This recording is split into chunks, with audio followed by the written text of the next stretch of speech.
Hi guys, in this video we'll try to understand user prompt and system prompt inside LLM.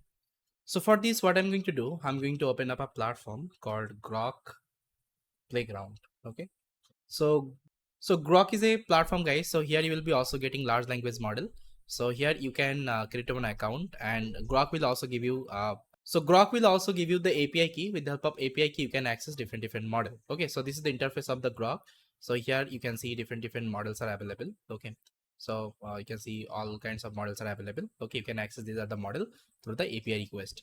So as of now I'll just try to show you what is the user prompt and what is the system prompt. Okay, because nowadays whatever large language model you use, we use something called chat completion model. Okay, all the models are chat completion, and these are the model takes two kinds of prompt. One is the system prompt, another is the user prompt. You can see, so here I have selected one model called Meta LLaMA. Okay, llama for this particular llama for scout model I have selected. Now you can see whenever I selected this model, so it is asking me two kinds of prompt. One is the system prompt, another is the user prompt. So what is the system prompt? So here you can pass the system prompt if you want to perform some specific task. Okay, by using your model. So let's say here I will give you are an okay, you are an, or let's say you are a translate expert. Okay, experts. Now here you can give the user prompt. That means whatever user will give. Let's say I will just write translate this sentence to Hindi. So let's say here I will give a sentence. My name is Bappi. Okay. So this is the sentence I have given. Now if I submit it, so you'll see that I will get the translated output. So you can see this is the translated output I got.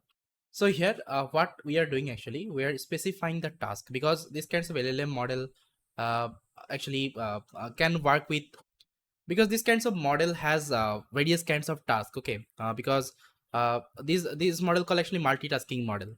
You can perform language translation, you can perform text summarization, you can perform content generation, code generation, everything you can perform. So it's better whenever you are creating any kinds of specific application. Let's say I want to only create the language translation, so that time you just try to provide the system prompt. Okay, so that your model will more focus on the translation part. Okay, whatever user is giving, that will give you the translation.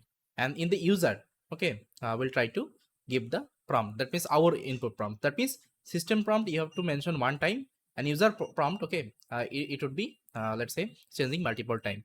That means whenever user will give any kinds of input, you have to pass to the user, and to specify the model to a specific task, you have to use the system prompt. This is the idea.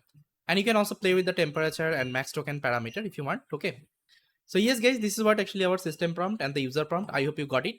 Because nowadays whatever model you will be using, all the model has the same things. Okay, system prompt and the user prompt, we call it as a chat completion model. Okay, so yes guys, this is all. Thanks for watching.